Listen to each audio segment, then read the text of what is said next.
সালাম আলাইকুম। একটা সিভি বা একটা বায়োডাটা একটা চাকরির ক্ষেত্রে যে কতটা গুরুত্বপূর্ণ আপনারা অনেকেই হয়তো বোঝেন না। একটা সিভি দেখে একজন ইন্টারভিউয়ার কিন্তু আপনাকে ডাকে। আপনি হয়তো ১০০টা জবের জন্য এপ্লাই করছেন। কেউ আপনাকে ডাকে নাই।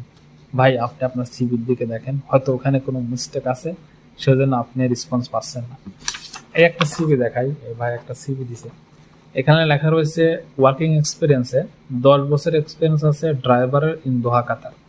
মানে তার ১০ বছরের ড্রাইভার এক্সপিরিয়েন্স আছে দোহা কাতারে, বাট কোন কোম্পানিতে কাজ করছে, কত বছর থেকে কত বছর কাজ করছে, এগুলা কিছুই নেই।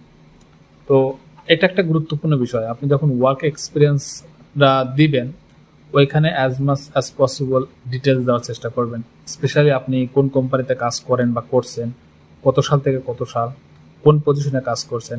যদি পসিবল হয় ওই পজিশনে আপনার ডিউটি অ্যান্ড রেসপন্সিবিলিটি কী ছিল, আপনি কী কাজ করেছেন,